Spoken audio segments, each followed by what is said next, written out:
नमस्कार दोस्तों, मैं रूबी सिंह आठिया और एमकेएच की मैथ्स की इस वीडियो सीरीज में आप सभी का स्वागत है। तो दोस्तों, इस वीडियो सीरीज में हमने 9th क्लास की जो मैथ्स है उसको हमने स्टार्ट किया था, जो कि आपका नवीनतम पाठ्यक्रम है 2020-21 की जो एनसीईआरटी की बुक है।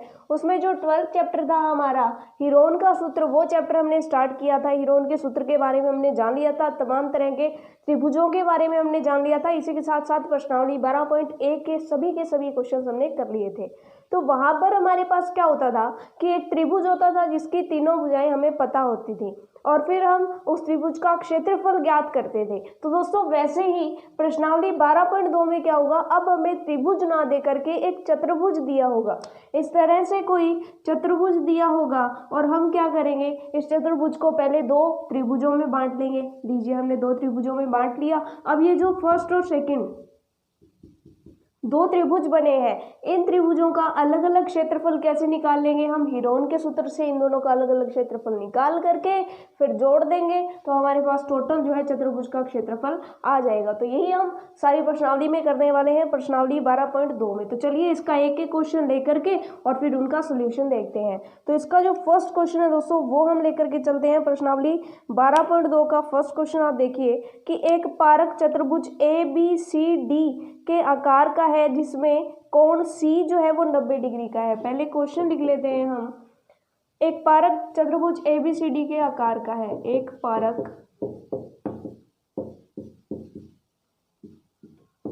चतुर्भुज ABCD के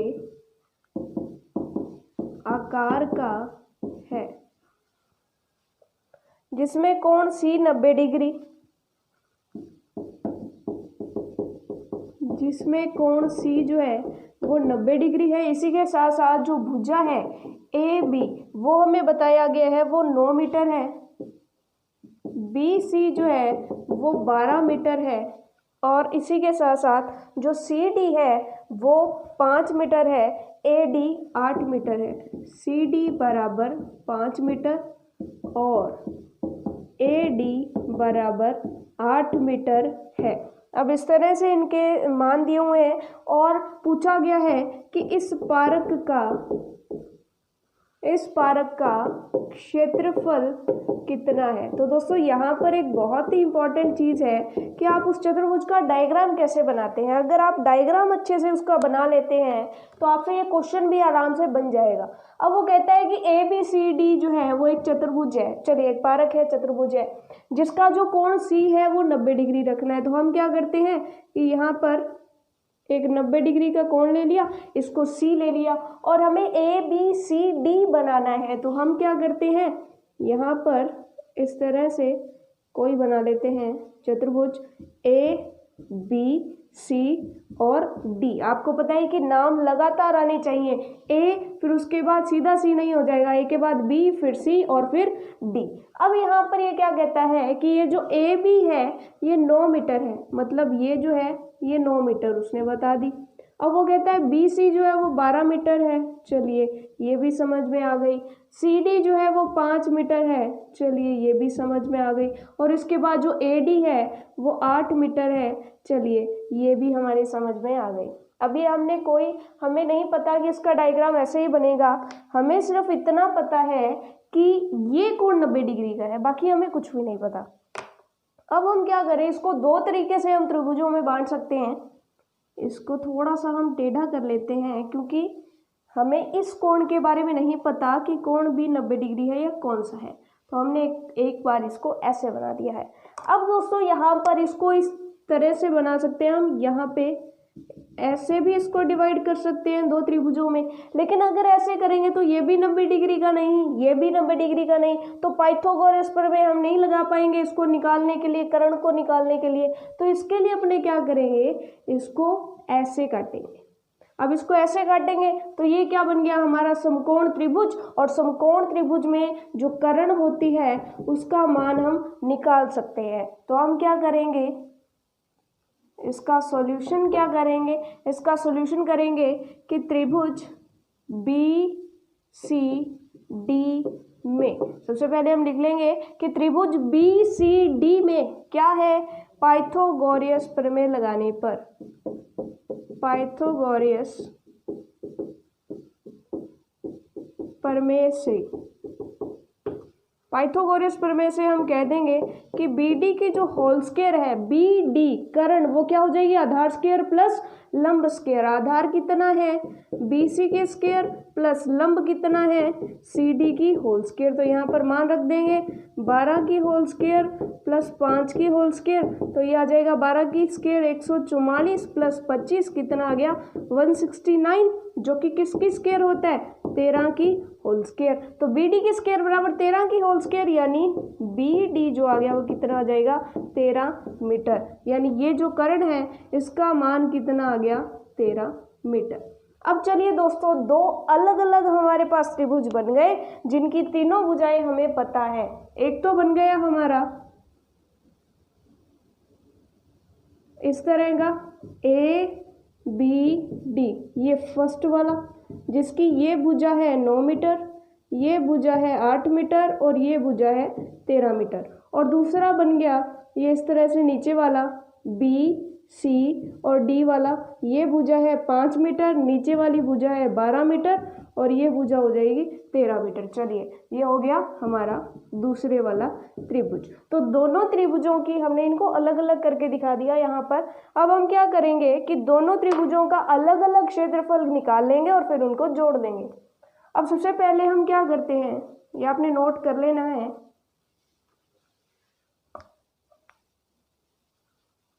अब सबसे पहले हम कहेंगे कि त्रिभुज, जो नीचे वाला त्रिभुज है वो एक समकोण त्रिभुज है, तो हम कहेंगे कि त्रिभुज बी सी डी एक समकोण त्रिभुज है। अब दोस्तों, आपको जो है हीरोन का सूत्र लगाना जरूरी नहीं है। अगर हीरोन के सूत्र के अलावा किसी सूत्र से, जैसे क्षेत्रफल का फॉर्मूला होता है 1/2 आधार गुणा ऊंचाई, किसी त्रिभुज का क्षेत्रफल क्या होता है 1/2 आधार गुणा ऊंचाई। अगर आपको आधार और ऊंचाई साफ साफ दिख रहे हैं तो आपको हीरोन का सूत्र लगाने की वहां पर जरूरत नहीं है, क्योंकि यहाँ पर हम चतुर्भुज का क्षेत्रफल निकाल रहे हैं। तो त्रिभुज बी सी डी का क्षेत्रफल क्या बन जाएगा कि त्रिभुज बीसीडी एक समकोण त्रिभुज है, समकोण त्रिभुज है, अतः त्रिभुज बीसीडी का क्षेत्रफल कैसे निकाल सकते हैं, 1/2 गुणा आधार गुणा ऊंचाई, क्योंकि इसमें आधार और ऊंचाई हमें साफ साफ दिख रही है। आधार कितना है 12 और ऊंचाई कितनी है 5 मीटर, तो हम लिख देंगे 1/2 गुणा 12 गुणा 5, तो इसको काटेंगे तो 6 5 30 मीटर स्क्वायर। अगर आप हीरोन के सूत्र से निकालना चाहो तो हीरोन के सूत्र से भी निकलेगा। अब दोस्तों बात करते हैं इसकी फर्स्ट त्रिभुज की, यानी त्रिभुज ए बी और डी की। इसके बारे में कुछ कहा नहीं जा सकता, इसके आधार और ऊंचाई कैसे निकालेंगे, तो हम इसको जो है हीरोन के सूत्र से ही करेंगे। तो इसको फिर थर्ड पार्ट को अब साथ के साथ, क्योंकि जगह कम है तो आपको साथ के साथ मिटा दिया जा रहा है, आपको साथ के साथ नोट करते जाना है। तो त्रिभुज ए बी डी का अर्ध परिमाप S बराबर कितना हो जाएगा, तीनों भुजाओं का योग, यानी 9 + 8 + 13/2। तो 8 और 13 कितने हो जाएंगे, 8 और 13 हो जाएंगे 21, 21 और 9 हो जाएंगे 30, 30/2 यानी 15 आ जाएगा। अब त्रिभुज ए बी डी का क्षेत्रफल हीरोन के सूत्र से,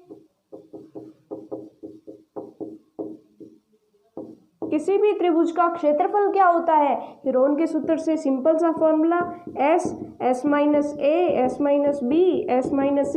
इस पर बहुत सारे क्वेश्चन अब तक हम कर चुके हैं, तो आपकी प्रैक्टिस हो गई होगी। अब हम फटाफट से S का मान 15 है, 15 में से एक बार 9 माइनस करेंगे, 15 में से एक बार 8 माइनस करेंगे और 15 में से एक बार 13 माइनस करेंगे। तो ये जो है कितना आ जाएगा हमारे पास, 15 × 15 में से 9 गए 6, × 15 में से 8 गए 7, × 15 में से 13 गए 2 बचते हैं। तो फटाफट से ये हम कर लेंगे। अब हम इनके टुकड़े कर लेते हैं। जब टुकड़े करेंगे तो क्या होगा, क्योंकि टुकड़े करके वर्गमूल हमारे पास आसान हो जाता है। तो 15 को हम लिखेंगे 5 × 3, 6 को हम लिखेंगे 3 इंटू 2, 7 को 7 ही लिखेंगे और 2 को 2 ही लिखेंगे, तो जिनके जोड़े बन रहे हैं वो बाहर आ जाएंगे। तो कितना आ जाएगा, 3 और 2 ही बाहर आएंगे। 3 इंटू 2 अंडर रूट में 7 5 35 अंदर ही पड़ा रहेगा, तो ये आ जाएगा 6 रूट 35 मीटर स्क्वायर। लेकिन दोस्तों क्योंकि हमें योग करना है तो हमें यहाँ पर अंडर रूट में मान नहीं छोड़ना है, हमें इसका पूरा पूरा मान निकालना है। तो जैसा कि हमें पता है कि अंडर रूट 35 का मान कितना होता है, तो अंडर रूट 35 का मान जो होता है वो 5 पॉइंट कुछ होता है, 5 पॉइंट कुछ, यानी 5 पॉइंट कुछ होता है। तो जब 6 से गुना करेंगे तो इसका मान लगभग जो है वो कितना आ जाएगा, 35.5 आ जाएगा। इस संख्या का जो लगभग मान है वो कितना हो जाएगा, 35.5 मीटर स्क्वायर। और आपने आगे लगभग भी लगाना है क्योंकि हमने 35 का मान जो है वो लगभग लिए है, 5.59 के आसपास आता है। तो जब 5.59 को 6 से गुणा करेंगे तो 35.5 के आसपास उत्तर आएगा। तो ये जो है इतना लगभग आ जाएगा।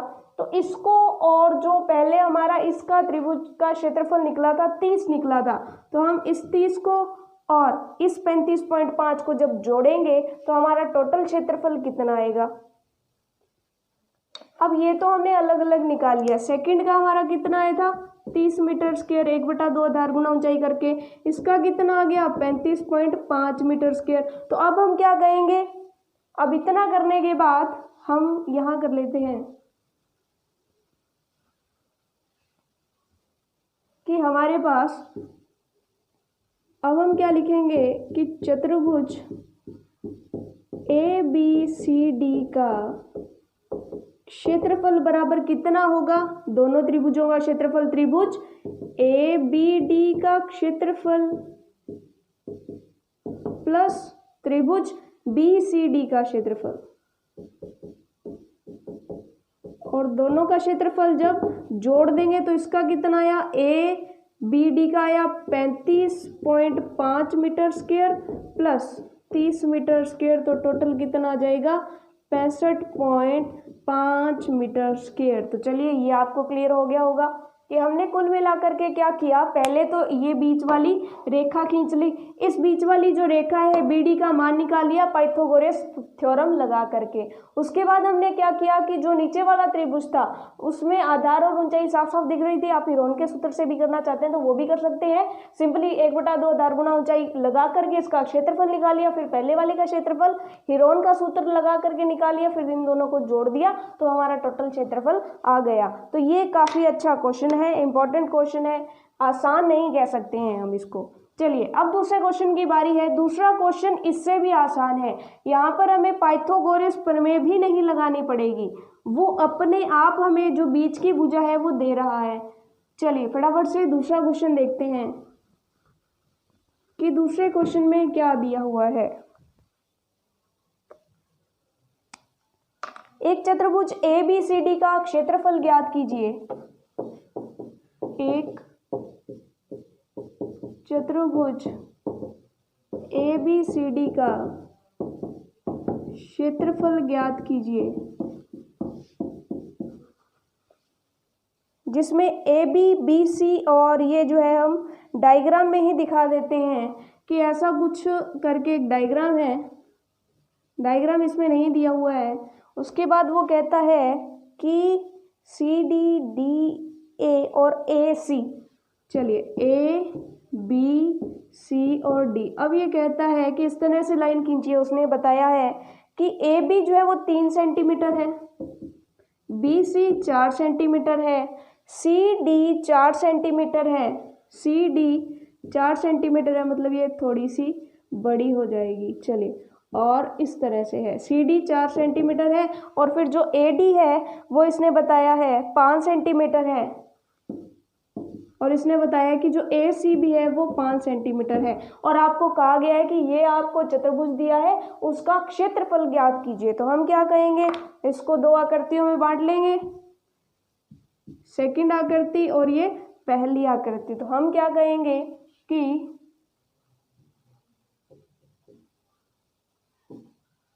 चतुर्भुज ABCD का क्षेत्रफल बराबर आकृति 1 का क्षेत्रफल प्लस आकृति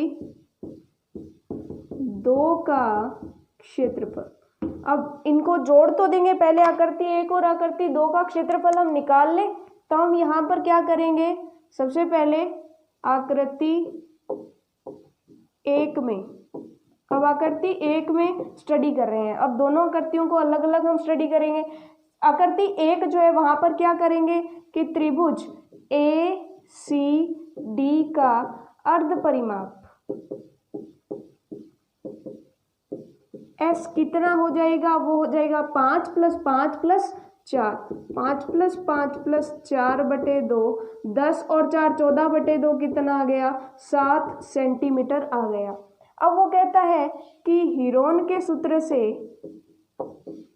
ये हमें आता है कि हीरोन के सूत्र से हम कैसे फाइंड करेंगे। आप मेरे साथ साथ इसको सॉल्व करते चलिए, आपकी प्रैक्टिस भी हो जाएगी। हीरोन के सूत्र से त्रिभुज ACD का क्षेत्रफल क्या हो जाएगा, क्षेत्रफल हो जाएगा √S, S - A, S - B, S - C। चलिए अब फटाफट से S का मान रखते हैं, 7 गुना 7 में से 5 घटाने हैं, फिर वापस से 7 में से 5 घटाने हैं, और फिर वापस से 7 में से 4 घटाने हैं। फटाफट से इसको सॉल्व करते हैं तो क्या आ जाएगा, 7 गुना 2 गुना 2 गुना 3, 2 गुना 2 गुना 3, तो ये कितना आ जाएगा, 2 ही बाहर निकलेगा, 2 √7 ये 21 सेंटीमीटर स्क्वायर आ जाएगा। अब चलिए दोस्तों, यहाँ पर एक बात जो है ये हमें क्या लगती है कि जब हम यहाँ पर बात करते हैं 2 √21, लेकिन हमें जोड़ना है तो 21 का अंडर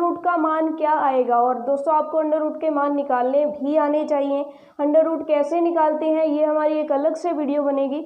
अगर यहाँ हम सीखने बैठ गए तो ये वीडियो बहुत लंबी हो जाएगी। अंडर कैसे निकालते हैं हम एक और वीडियो में देखेंगे, वहाँ पर बहुत ही आसानी से आप अंडर निकालना सीख जाएंगे। तो 2 √21 का मान जो है वो कुल मिलाकर के यहाँ पर एक बार आप नोट कर लीजिए कितना आएगा, 9.17 सेंटीमीटर स्क्वायर। अभी 1-2 दिन में वीडियोस जैसे जैसे बनेंगे तो अंडर निकालना कैसे निकालते हैं वो भी एक वीडियो बन जाएगी। चलिए उसके बाद हम क्या करते हैं, आकृति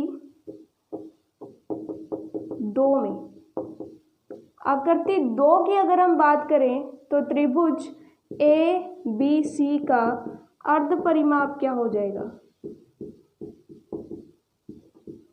अर्ध परिमाप S कितना हो जाएगा, 3 + 4 + 5, 3 + 4 + 5 बटे 2, 7 और 5 12, 12 बटे 2 यानी 6 सेंटीमीटर। तो अब 6 सेंटीमीटर आ गया, तो फटाफट से त्रिभुज ABC का क्षेत्रफल क्या आ जाएगा, अंडर रूट। अब ये फॉर्मूला आप वापस का वापस यहाँ लिख देंगे, 6S है तो 6 में से 3, 6 में से 4 और 6 में से 5 माइनस करने हैं, तो यहाँ पर कितना आ जाएगा, अंडर रूट 6 इंटू 6 में से 3 गए 3, 6 में से 4 गए 2, 6 में से 1 गए 5, तो यहाँ पर 3 दूनी 6, 6 और 6 2 बार बन गए, तो बाहर क्या आ जाएगा, 6 सेंटीमीटर स्क्वायर आ जाएगा। अब चलिए आकृति 1 का क्षेत्रफल और आकृति 2 का क्षेत्रफल हमें जोड़ना है। तो यहाँ पर इतना कर लिया, डायग्राम हम मिटा देते हैं।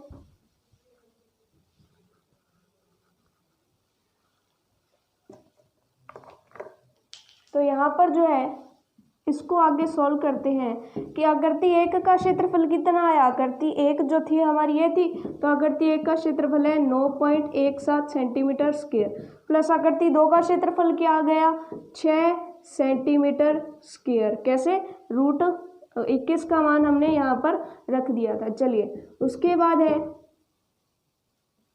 क्योंकि √21 जो है वो 16 और 25 के बीच में आता है, तो 16 4 का होता है और 25 जो है वो 5 का होता है, तो हम लगभग निकालेंगे कि 4 और 5 के बीच में कुछ आएगा, और 4 और 5 के बीच में 4 और 5 के बीच में आएगा, तो हम जब गुणा करेंगे तो 9.17 आ जाएगा, 4.53 इसके अकॉर्डिंगली आएगा। चलिए अब इनको जोड़ते हैं, तो 6 और 9 जो है 15.17 सेंटीमीटर स्क्वायर। ये इसका उत्तर आ जाएगा 15.17 सेंटीमीटर स्क्वायर, जो कि इसका फाइनल आंसर होगा कि इसका क्षेत्रफल इतना आएगा।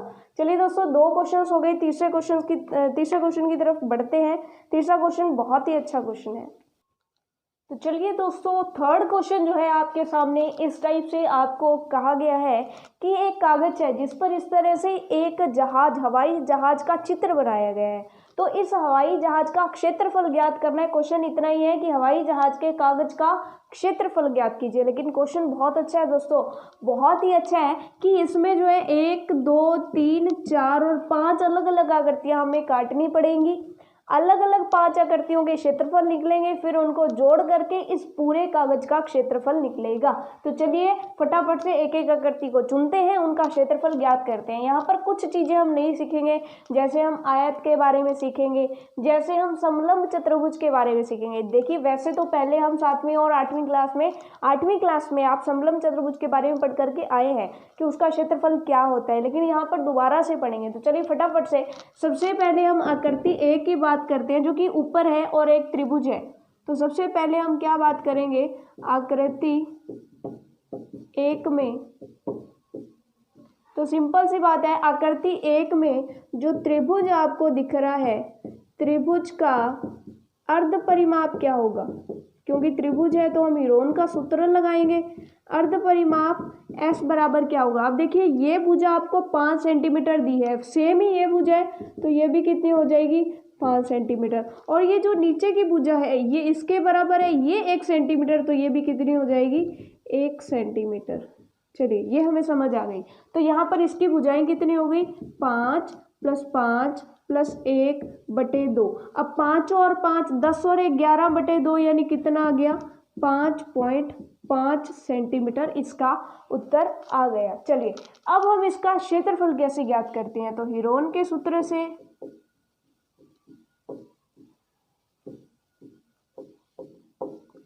के सूत्र से जो आकृति 1 है, आकृति 1 का क्षेत्रफल देखिए, काफी अच्छा क्वेश्चन है ये, गलत होने के पूरे चांसेस है इसके। 5.5, उसके बाद 5.5 में से 5 माइनस करते हैं, उसके बाद वापिस से 5.5 में से 5 माइनस करते हैं, और फिर 5.5 में से 1 माइनस करते हैं। चलिए अब अगर हम यहाँ पर देखें तो 5.5 गुणा 5.5 में से 5 गए 0.5, यहाँ पे फिर से 0.5, और 5.5 में से 1 गए तो 4.5 हमारे पास बच गया। अब दोस्तों यहाँ पर हम क्या करें? यहाँ पर बहुत ही ईजी चीज़ है कि हम एक काम करते हैं कि ये जो पॉइंट्स हैं इनको हटा देते हैं। जिस तरह से पॉइंट हटेंगे उनके नीचे क्या आ जाएगा? 10 10 और 10 आ जाएगा। अब बट्टा में कितने 10 आ गए? 4। अंडर रूट से बाहर कितने आएंगे? आधे ही आते हैं, तो अंडर रूट से बाहर जो है वो 2 ही आएंगे। चलिए ये भी क्लियर हो गई बात। अब ऊपर तो अंडर रूट वैसे का वैसा, ऊपर जो 55 है उसको क्या लिखेंगे? 5 × 11, यहाँ पे 5, यहाँ पे भी 5, 9 × 5 = 45, तो इसको क्या लिखेंगे? 9 × 5। अब 5 कितने आ गए? 1 2 3 4, तो 4 है तो 2 ही बाहर आएंगे, तो यहाँ पर क्या हो जाएगा? 5 × 5 बटा में 100। अब अंदर क्या है? 9, तो 9 को 3 × 3 लिख सकते हैं, तो बाहर क्या आ जाएगा? 3 भी बाहर आ जाएगा। अंडर रूट में क्या बच जाएगा? 11। ये आ गया इसका उत्तर सेंटीमीटर स्क्वायर में। अब यहाँ पर दोस्तों इसको इतना छोड़ना नहीं है, 11 का जो अंडर रूट है वो हम निकालेंगे कि 11 का अंडर रूट कितना होता है। तो अब रूट 11 का भी मान रखेंगे, तो फटाफट से इसको कर लेते हैं। 5 × 5 = 25, 25 × 3 75, 75 के बटा में 100 है, तो यहाँ पर कितना आ जाएगा? 0.75 × अंडर रूट 11। अब अंडर रूट 11 का मान कितना होता है? हमें पता है अंडर रूट 11 का मान कितना होता है? 3.31। तो जब आप इसको गुना करोगे तो इसका उत्तर जो है वो लगभग कितना आ जाएगा? 2.5। अब इसको लगभग कह देंगे, ये लगभग कितना आएगा? 2.4881 आएगा, तो इसको हम 2.5 ले लेंगे लगभग जब आप इनको गुना करते हैं। तो 2.5 सेंटीमीटर स्क्वायर लगभग आ जाएगा। तो हम आकृति के बीच में लिख लेते हैं कि यहाँ पर इसका कितना आ गया? 2.5 सेंटीमीटर स्क्वायर। तो 2.5 सेंटीमीटर स्क्वायर इसका क्षेत्रफल आ गया अप्रोक्स। उसके बाद हम बात करते हैं आकृति 2 की। अब दोस्तों काफ़ी लेंथी क्वेश्चन है ये, फटाफट से हम करते हैं। आकृति 2। आकृति 2 जो है वो हमारा एक आयत है, एक इस तरह की आकृति है और आयत 1 सेंटीमीटर, और ये जो है पूरा का पूरा कितना है 6.5 सेंटीमीटर। आपको पता है आयत का क्षेत्रफल क्या होता है, लंबाई गुणा चौड़ाई। तो लंबाई कितनी है, लंबाई गुणा चौड़ाई, यहाँ पर लिख लीजिए अगर आप लिखना चाहें कि आयत का क्षेत्रफल बराबर कितना होता है, लंबाई गुणा चौड़ाई। अब लंबाई कितनी है इसकी, लंबाई हो जाएगी 6.5, चौड़ाई कितनी है 1 सेंटीमीटर, तो ये आ जाएगा 6.5 सेंटीमीटर स्क्वायर। तो इसका तो बहुत ही आसान 6.5 सेंटीमीटर स्क्वायर। अब 2 आकृतियां तो आ गई, अब हम बात करते हैं तीसरी आकृति की। दोस्तों तीसरी आकृति जो है एक समलंब चतुर्भुज है।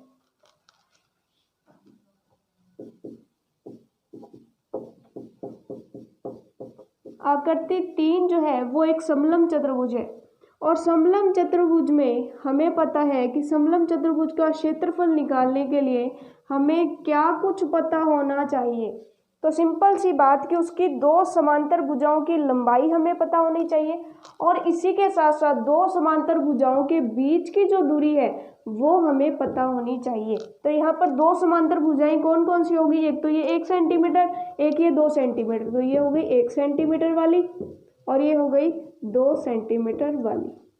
अब दोनों समांतर भुजाएं तो हमें पता है, लेकिन इनके बीच की दूरी कैसे निकालें। तो बीच की दूरी कैसे निकालेंगे, हम यहाँ पर क्या डाल देंगे, एक 90 डिग्री का कोण डाल देंगे। अब 90 डिग्री का कोण डाला, आप ध्यान से देखिएगा यहाँ पे भी एक 90 डिग्री का एंगल डाल देंगे। चलिए अब ये पूरी 2 है, ये पूरी बीच वाली 1 सेंटीमीटर है, तो ये और ये कितनी बची 1 सेंटीमीटर। अब आधी आधी कर दें तो कितनी बची 0.5 सेंटीमीटर, 0.5 सेंटीमीटर। चलिए अब ये पूरी हो गई, आधी प्लस 1 प्लस आधी पूरी कितनी हो गई 2 सेंटीमीटर, मतलब ये कितनी हो जाएगी 0.5 सेंटीमीटर ये वाली, और ये जो इधर वाली भुजा है वो कितनी हो गई 1 सेंटीमीटर। अब अगर हम इस आकृति की बात करें, सिर्फ इस आकृति की, मतलब इस आकृति की बात करें तो ये तो हो गई 0.5 सेंटीमीटर और ये हो गई 1 सेंटीमीटर, ये हो गया 90 डिग्री का कोण। तो इसको हम ऐसे कर सकते हैं, लंब, आधार और कर्ण। तो लंब कैसे निकालेंगे वो हमें पता है, लंब और आधार और कर्ण के बीच में जो रिलेशन होता है वो हमें पता है, क्या होता है, कर्ण स्क्वायर बराबर आधार स्क्वायर प्लस लंब स्क्वायर। कर्ण कितनी है 1 की स्क्वायर प्लस आधार कितनी है बराबर 0.5 की होल स्क्वायर प्लस, और लंबाई कितनी है लंब कितना है वो हमें निकालनी है। अब ये क्या हो जाएगा 0.25 1 प्लस लंबाई की होल स्क्वायर। तो 0.25 को इधर ले आते हैं, 1 में से 0.25 घटेंगे तो 0.75 बच जाएगा बराबर लंब स्क्वायर। अब क्या करेंगे, लंब का वर्गमूल कर देंगे 0.75, और 0.75 जो है इसका वर्गमूल कितना होगा, इसका वर्गमूल होगा लगभग 0.9 सेंटीमीटर, 0.9 सेंटीमीटर। ये कैसे हुआ ये यहाँ पर थोड़ा सा देख लेते हैं कि 75 को हम 75/100 लिख देते हैं 0.75 को। अब 75 का मतलब क्या होता है 25 गुणा 3। अब जब इनका रूट करेंगे तो ये तो क्या हो जाएगा, बटा में 100 का भी रूट करेंगे तो ये तो आ जाएगा 10, और ऊपर 5 इंटू 3 का जो रूट होता है, 3 का रूट होता है 1.717। जब इनको गुना करेंगे तब हमारे पास कितना आ जाएगा, अप्रोक्सीमेट 0.9 सेंटीमीटर जो है इसका उत्तर आ जाएगा, जब 5 को 1.717 से आप गुना करते हैं। चलिए अब जो है लंब हमारे पास आ गया, मतलब ये जो है हमारे पास कितनी आ गई 0.9 सेंटीमीटर। अब हमारे पास ये तो हमारा वर्क हो गया किसका, बीच की दूरी निकालने का। अब हमें पता है कि समलंब चतुर्भुज का क्षेत्रफल क्या होता है। तो समलंब चतुर्भुज का हम जानते हैं कि समलंब चतुर्भुज का क्षेत्रफल। समलंब चतुर्भुज आपको पता है क्या होता है, जिसकी दो भुजाएं जो है समांतर होती है, बाकी दो भुजाएं कैसे भी हो कोई मतलब नहीं होता। तो इसका क्या होता है 1/2 गुणा समांतर भुजाओं का योग गुणा बीच की दूरी। किनके बीच की दूरी? समांतर भुजाओं के बीच की दूरी। तो ये क्या हो जाएगा 1/2। जो समांतर भुजाएं हैं वो क्या है 1 + 2 गुणा में बीच की दूरी कितनी होगी 0.9। तो इनको गुणा करते हैं, ये कितना हो जाएगा 3। 3 के बटा में 2, 3/2 गुणा 0.9, तो ये हो जाएगा, इसको जब काटेंगे तो ये आ जाएगा 1.5। 1.5 इंटू 0.9, 15 नीमे कितने होते हैं 15 नीमे 135 होते हैं। तो 135 में जब 2 पॉइंट लगेंगे तो 1.35 सेंटीमीटर स्क्वायर इसका उत्तर आ जाएगा। तो इसका क्षेत्रफल कितना हो जाएगा 1.35 सेंटीमीटर स्क्वायर। तो इसका भी हम लिख लेते हैं कि इसका क्षेत्रफल कितना आ गया 1.35 सेंटीमीटर स्क्वायर। तो ये काफ़ी निकालना जो था हमारे लिए हार्ड था। चलिए तीनों के आ गए, अब हम चौथे और पांचवें का करते हैं। तो चौथा और पांचवा जो है वो बिल्कुल एक जैसे हैं। अब चौथे का निकाल लेंगे और उसका दुगुना कर देंगे तो वो चौथे और पांचवें का दोनों का आ जाएगा। आकृति 4 में, अब आकृति 4 की अगर हम बात करें तो यहाँ पर ये दिया हुआ है हमें 6 सेंटीमीटर, और ये जो है भुजा ये हमें दी हुई है 1.5 सेंटीमीटर। अब हमारे पास, अब इसको थोड़ा सा ध्यान से देखिएगा, ये कोण जो है वो 90 डिग्री का है। अगर हम इसको आधार मान लें तो ये लंब हो जाएगा। तो इसका क्षेत्रफल कैसे आ जाएगा, आकृति 4 का क्षेत्रफल कैसे आ जाएगा 1/2 गुणा आधार गुणा ऊंचाई, जहाँ पे आधार क्या होगा 1.5 सेंटीमीटर आधार हो जाएगा और जो ऊंचाई है वो कितनी हो जाएगी 6 सेंटीमीटर हो जाएगी। तो ये जो है इसको काटेंगे 3, 15 तिये 45, तो 4.5 सेंटीमीटर स्क्वायर इसका उत्तर आ जाएगा। तो चलिए ये भी 4.5 सेंटीमीटर स्क्वायर, ये भी 4.5 सेंटीमीटर स्क्वायर। तो इसका और इनका निकालना बहुत आसान था। हमें हार्ड कौन सा लगा, एक तो समलंब चतुर्भुज निकालना, क्योंकि हमें ये पहले भुजा निकालनी पड़ी, फिर फॉर्मूला हमने लगाया, और इसी तरह से ये जो है इसमें हीरोन का सूत्र हमने लगा दिया। अब हम क्या करते हैं कि हवाई जहाज का क्षेत्रफल क्या होगा। तो सिंपल सी बात कि हवाई जहाज, देखिए दोस्तों, अगर आपने इस क्वेश्चन को 2-3 बार करके देख लिया और ये क्वेश्चन अगर आपका अपने आप अच्छे से और सही तरीके से बनने लग गया, तो इसका मतलब क्या है कि आपको ये प्रश्नावली अच्छे से आ गई है। हवाई जहाज का क्षेत्रफल बराबर क्या हो जाएगा, आकृति 1 का क्षेत्रफल प्लस आकृति 2 का क्षेत्रफल प्लस आकृति 3 का क्षेत्रफल प्लस आकृति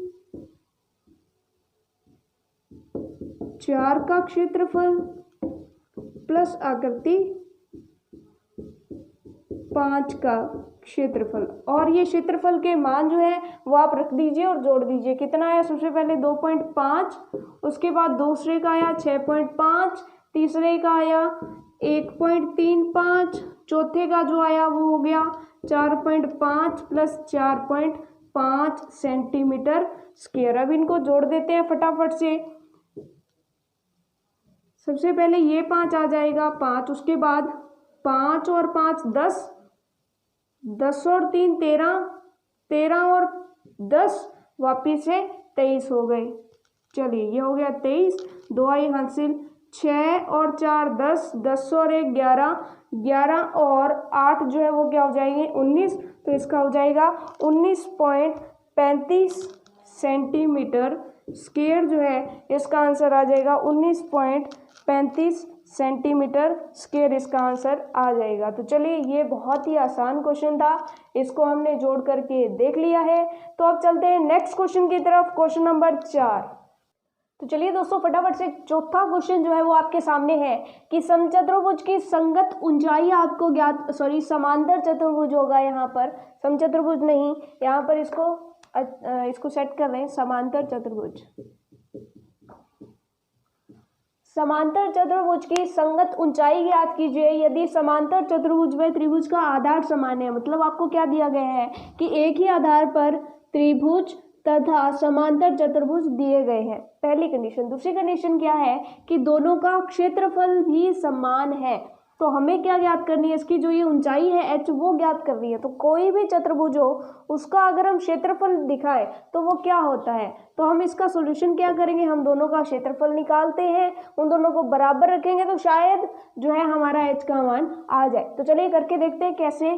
कि सबसे पहले हम क्या करते हैं, समांतर चतुर्भुज, कोई भी चतुर्भुज हो का क्षेत्रफल, अगर हम आसान भाषा में अगर हमें आधार और ऊंचाई निकालनी आती है तो हम सिंपल हीरोन के सूत्र से उसको डिवाइड करके नहीं करेंगे, सिंपल हम कर देंगे क्या, आधार गुणा ऊंचाई। त्रिभुज के लिए 1/2 आधार गुणा ऊंचाई और चतुर्भुज के लिए सीधा आधार गुणा ऊंचाई।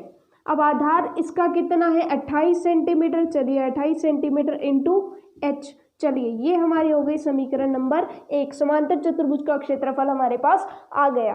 अब हम थोड़ी थोड़ी हमें राह दिखने लगी है कि हम क्या करेंगे, त्रिभुज का क्षेत्रफल निकालेंगे रोन के सूत्र से, इसके बराबर रख देंगे क्योंकि क्षेत्रफल समान है तो हमारे पास h का मान आ जाएगा। अब हम बात करते हैं किसकी, त्रिभुज की। तो त्रिभुज का परिमाप क्या हो जाएगा, 30 + 26 + 28/2। तो इनको जब जोड़े तो 8 और 6 14, एक ही हासिल, 2 और 2 4 और 1 5, 5 और 3 8, 84/2 कितना आ गया, 42 सेंटीमीटर जो है वो s का मान आ गया। त्रिभुज का परिमाप नहीं, हम अर्ध परिमाप ज्ञात कर रहे हैं। अर्ध परिमाप s क्या हो जाएगा, 42। अब त्रिभुज का क्षेत्रफल हीरोन के सूत्र से कितना आ जाएगा, √s s - a s - b s - c करके हम निकालेंगे। तो यहाँ पर s कितना हो जाएगा, s हमारा है 42, 42 में से एक बार 30 घटाएंगे, 42 में से एक बार 26 घटाएंगे और 42 में से एक बार 28 घटाएंगे। तो अब यहाँ पर कितना आ जाएगा, √ यहाँ पर 42 इंटू 42 में से 30 गए तो 12 बचते हैं, 42 में से जब 26 जाते हैं तो कितने बचते हैं, तो हमें पता है कि 42 में से जब 26 जाएंगे तो 16 बचेगा। तो यहाँ पर 16 गुना 42 में से जब 28 जाएंगे तो हमारे पास जो है 14 बचेगा। चलिए तो अब इनके टुकड़े करके हमारे लिए इनका वर्गमूल करना आसान हो जाएगा। तो अब यहाँ पर इनका वर्गमूल करते हैं। 42 को हम लिखते हैं 7 × 42, तो 7, 6 की जगह हम क्या लिख देंगे, 6 की जगह हम 6 भी लिख सकते हैं, चलिए 6 लिख देते हैं। 12 को हम क्या लिखेंगे, 6 × 2। 14 को हम क्या लिखेंगे, 14 को हम लिखेंगे 7 × 2 और ये जो 16 बचा है 16 को हम लिखेंगे 4 × 4। तो चलिए इसमें से जो चीज़ें 2 बार आ रही हैं वो वर्गमूल से बाहर आ जाएंगी। तो हमें दिख रहा है 7 2 बार आ रहा है तो 7 आ जाएगा, 6 2 बार आ रहा है गुना में तो 6 भी बाहर आ जाएगा, 2 भी 2 बार आ रहा है तो 2 भी बाहर आ जाएगा, 4 भी 2 बार आ रहा है। तो चलिए सभी के सभी बाहर आ गए। अब ये कितना हो गया, तो इनको गुना कर लेते हैं। गुना करने पर 7 × 42, 42 दूने हमारे पास 84 होते हैं और 84 को जब 4 से गुना करेंगे तो हमारे पास कितना आएगा, फटाफट से देख लेते हैं। 4 × 16, एक आई हासिल, 8 × 32 और 1 33, तो ये कितना आ गया 636 सेंटीमीटर स्क्वायर जो है इसका क्षेत्रफल आ गया। अब हमने बात की थी कि दोनों का क्षेत्रफल समान है, मतलब इसका क्षेत्रफल किसका, समांतर चतुर्भुज का कितना आया 28 × h बराबर होगा किसके, 336 सेंटीमीटर स्क्वायर के। तो चलिए इनको बराबर रख करके हम जो h का मान है वो निकाल लेते हैं। दोस्तों यहाँ पर जो है एक और चीज़ हम कर सकते थे कि 7 चौके हमें पता है कितने होते हैं, 28 होते हैं। 7 चौके 28, तो हम इसको ये भी लिख लेते हैं 7 चौके 28 यानी इन दोनों का गुणा हो गया, क्या बचे 6 दूनी 12, तो 28 गुणा 12 लिख ले। तो ये देखो स्मार्ट वर्क होता है, क्योंकि हमें पता है यहाँ पर 28 आ रहा है और इन दोनों को बराबर करना है, तो 28 और 28 कट जाएंगे, h बराबर 12 आ जाएगा। या फिर आप सिंपल ऐसे भी कर सकते हो कि पहले गुणा कीजिए और फिर वापस से भाग कीजिए। तो अगर हम स्मार्ट वर्क हमने यहाँ पर किया हुआ है तो वहाँ पर आसानी हो जाएगी। चलिए अब हम बात करते हैं यहाँ पर समीकरण नंबर 2 की दोनों आकृतियों का क्षेत्रफल समान है। क्षेत्रफल समान है तो यहाँ पर कितना आ जाएगा, समांतर चतुर्भुज का क्षेत्रफल हमारा कितना है 28 गुना h, और इधर से स्मार्ट वर्क हमने किया हुआ है, इधर हमने गुना नहीं किया, कितना निकाला 28 गुना 12 निकाल करके छोड़ दिया, क्योंकि हमें पता था कि ऊपर 28 जो है वो आने वाला है। तो अब हम क्या करेंगे, 28 से 28 हमारा कैंसिल हो जाएगा और h का मान कितना आ जाएगा, h बराबर 12 सेंटीमीटर। लीजिए ये हमारा जो समांतर चतुर्भुज था उसकी संगत ऊंचाई हमारे पास आ गई है। तो इसी तरह से दोस्तों 4 क्वेश्चन जो बड़े बड़े लेंथी क्वेश्चन थे, जो थोड़े हार्ड कैटेगरी में आते थे, मतलब थोड़े कठिन थे, तो वो हमने सॉल्व कर लिए। उसके बाद जो 5 क्वेश्चन है पैरा पॉइंट 2 में 9 क्वेश्चन है टोटली, तो जिनमें से जो 5 क्वेश्चन बचे हैं वो बेहद आसान है। छतरी वाले हैं, पतंग वाले हैं, घास के मैदान वाले हैं, जो गाय है वो चरने जाती है और प्रत्येक गाय को कितना क्षेत्रफल आता है, तो वो बहुत ही आसान है, बहुत ही छोटे छोटे क्वेश्चंस है। तो वो हम पढ़ेंगे हमारी नेक्स्ट वीडियो में। इसी के साथ धन्यवाद। अगर आपको वीडियो पसंद आई है तो वीडियो को लाइक करिएगा, शेयर करिएगा आपके दोस्तों के साथ, और चैनल को सब्सक्राइब जरूर करिएगा ताकि हमारी अपकमिंग वीडियोज़ के नोटिफिकेशन आपको मिलते रहें। इसी के साथ ऑल द बेस्ट।